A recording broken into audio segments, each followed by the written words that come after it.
cheating ex of 7 years that slept with my friends, and the journey to recovery.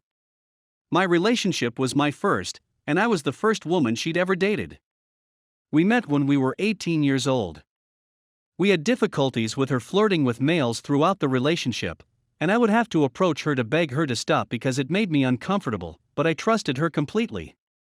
Every now and again, she'd beg to start the relationship, and since I was worried about not being enough for her, I'd acquiesce and let her sleep with guys. This went on for a few weeks every year until 4 years later, when I was visiting my family and she begged to open the connection while I was gone. I agreed and asked if I might sleep with a buddy who had shown interest earlier, but she declined. She slept with one person on a regular basis while I was away, and it stung.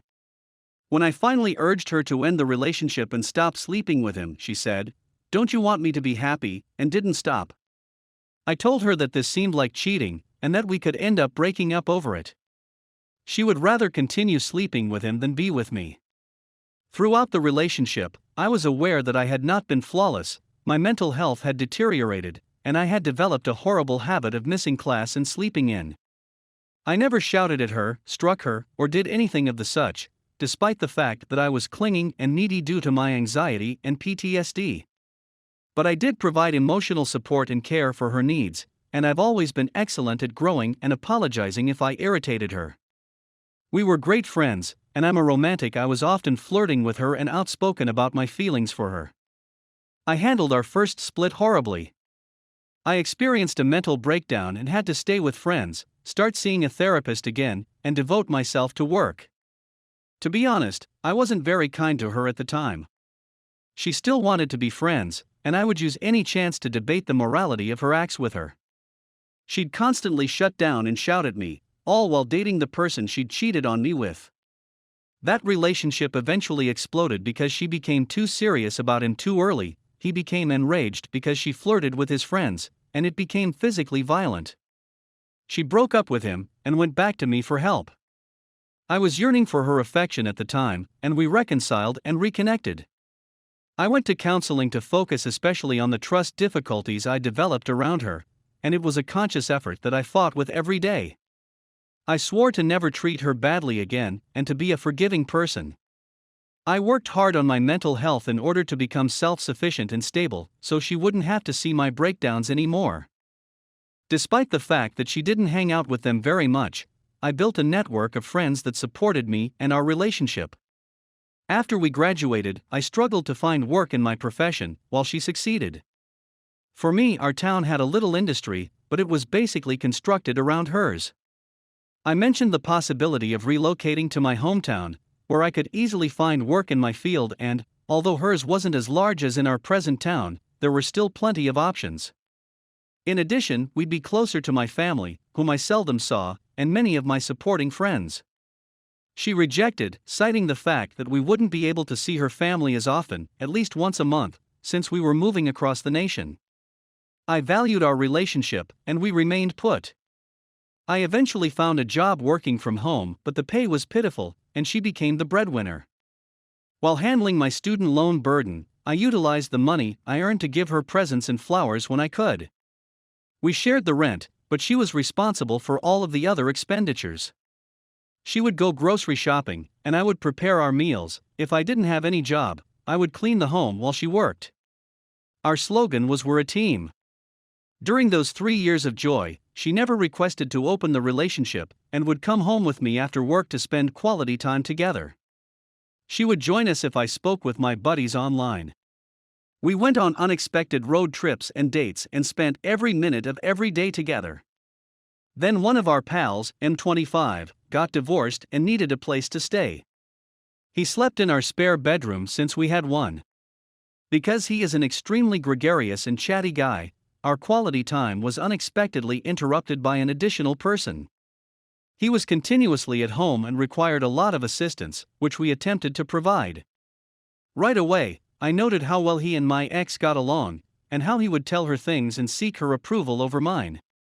I was pleased of myself for not finding anything wrong with this because of my work on my trust problems.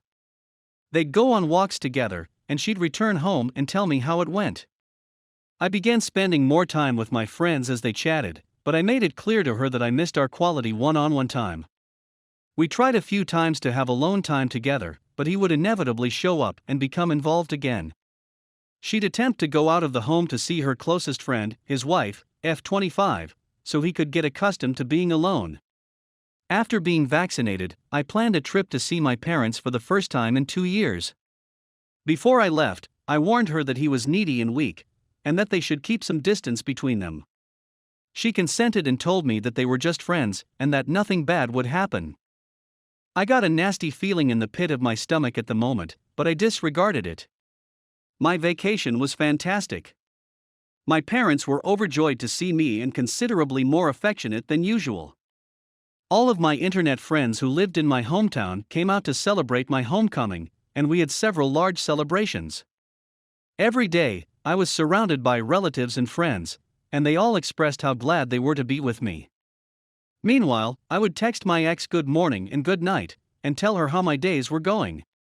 She was often saying, "I realize you're busy, but thank you for checking in on me. I'm delighted you're having a good time with your buddies." But as my return trip neared, being surrounded by family and friends in a location I loved became more agonizing. I spoke to my closest buddy, NB26, about perhaps returning home and the practicalities of doing so. They were quite supportive, but they understood my reluctance to relocate since my ex had made it apparent that she did not want to go. As I discussed it with a few more friends and my parents, it appeared like the best option for my future would be to make the move, with or without my ex. When I returned, our buddy had abruptly left. I sat down with my ex and told her I wanted to return home. She sobbed a lot and told me she didn't want to relocate, but she felt compelled to do so. I informed her, broken-hearted, that it would be better for us to part up since we don't do long distance well. We decided to be together for the time being, and then split up before I relocated. She sourly informed me that our buddy was reconciling with his wife, and that they were getting back together. I felt out of the loop, but I believed that there was more to the tale that I didn't need to know about, so we maintained our terminal connection. I introduced her to a relatively new internet buddy who resided in our town. He, M24, was kind, yet strange and odd. We spent a lot of time online playing games and talking. They spoke normally to each other, but I didn't detect any flirting or anything. We all swapped phone numbers and stayed around a bit longer before I left. As the split grew more serious, she began to ask for more distance, and I began to chat to my friends while she spoke to hers. I subsequently discovered that she had been chatting to M24 for hours into the night, and she told me that she needed someone to speak to about our relationship ending since her closest friend, the wife, and the husband had become estranged. She informed me a week before my travel that we needed to split up right away, because she couldn't wait any longer. I sobbed a lot, but I accepted it since I felt myself as partly to blame. She departed after that conversation and didn't return until late that evening. We slept in different rooms. The next few days were the same. I snapped one day and told her how furious and irritated I was with the whole situation, even if it was my fault, and that even though it was my fault, I was still entitled to feel sad about it. She looked at me coldly and scarcely talked with a neutral expression on her face as I sobbed on the floor.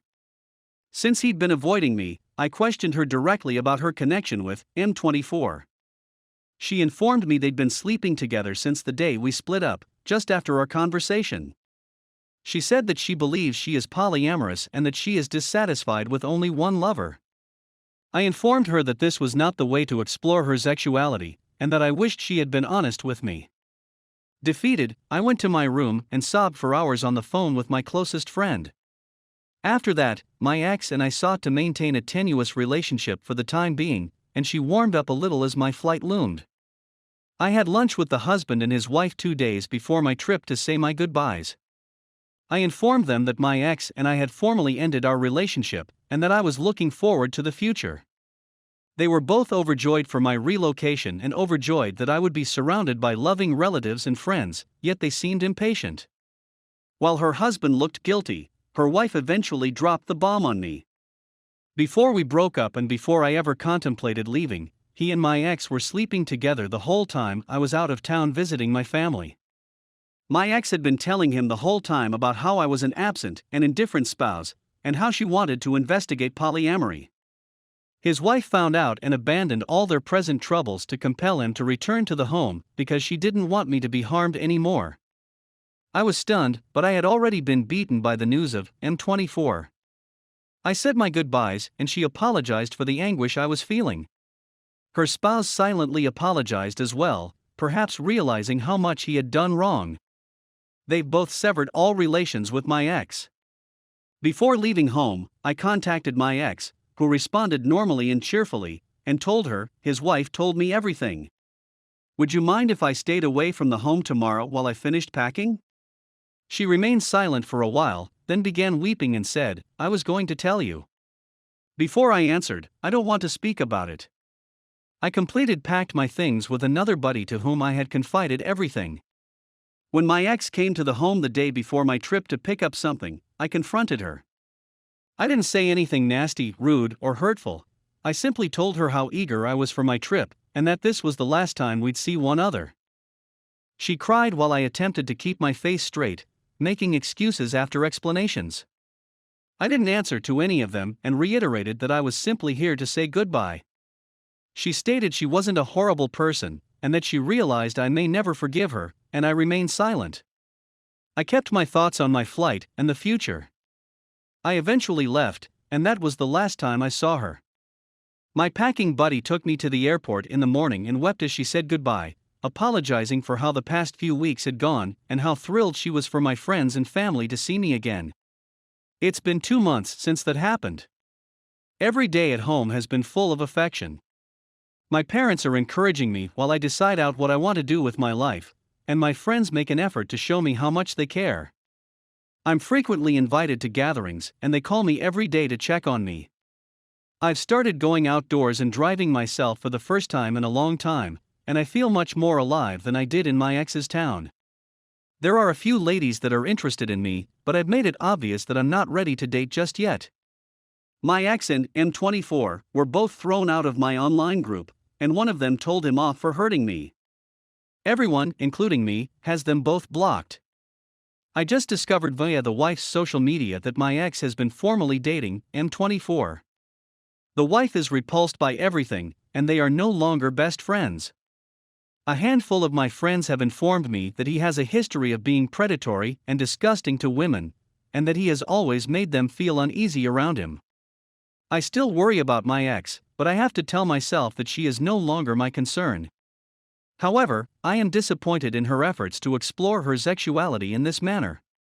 I have a lot of bisexual and polyamorous friends who tell me she did everything the worst and most destructive manner conceivable. I have nothing against bi and poly folks, and I'm sorry that my ex has tarnished their reputation. My pals have amazing, honest relationships, and are lovely individuals. Every day, I meditate, exercise, and socialize, and I'm shocked at how quickly I can make new acquaintances. After leaving my ex, a lot of difficulties that I felt were inherent in me appear to have vanished. I'm not needy, insecure, or clinging. I know my limits and attachments, as well as what I want in a relationship. Of course, every day is still a battle, but I'm pleased of how far I've come.